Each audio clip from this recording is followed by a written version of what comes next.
வணக்கம் மக்களே, பாருங்கள். இன்றைக்கி எங்கள் மாடியில் காய்ச்ச வெண்டைக்காய், 3 கலர் வெண்டைக்காய் வச்சு நாங்கள் வெண்டைக்காய் குழம்பு பண்ண போகிறோம். அதுக்கு தேவையான பொருள்: வெண்டைக்காய், 4 பல்லு பூண்டு, 3 பச்சை மிளகாய், வெங்காயம், ஜீரகம், கடுகு, மஞ்சள் தூள், தேங்காய். இவ்வளவு தான் இதுக்கு தேவையான பொருள். இப்படி தான் நறுக்கணும். செடியில் போடுறதுக்கு கொஞ்சம் போல் தேங்காய் பாருங்க, கொஞ்சோண்டு மஞ்சள் தூள், இவ்வளவு ஜீரகம், இவ்வளவு பூண்டு, 3 பச்சை மிளகு. இப்படி நைஸாக அரைச்சி வைக்கணும்.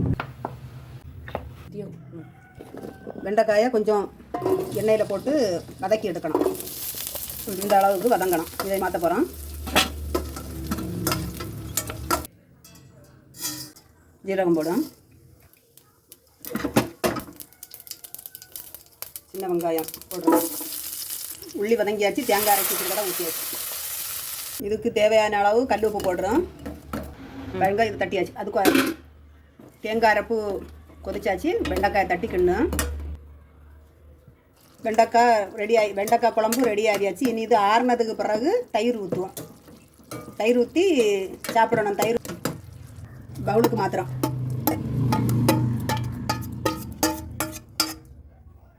பவுலில் மாற்றி வச்சாச்சு. இது பிறகு தயிர் ஊற்றுவோம்.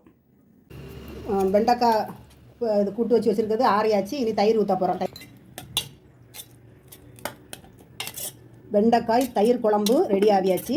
இதுபோல் நீங்களும் பண்ணி சாப்பிடுங்க. சேனலுக்கு இதுக்கு முன்னாடி சப்ஸ்கிரைப் பண்ணாதவங்க சப்ஸ்கிரைப் பண்ணுங்கள், ஷேர் பண்ணுங்கள், லைக் பண்ணுங்கள். இது பிடிச்சிருந்தா கமெண்ட் பாக்ஸில் சொல்லுங்கள். இதுபோல் செய்து பார்த்துட்டு.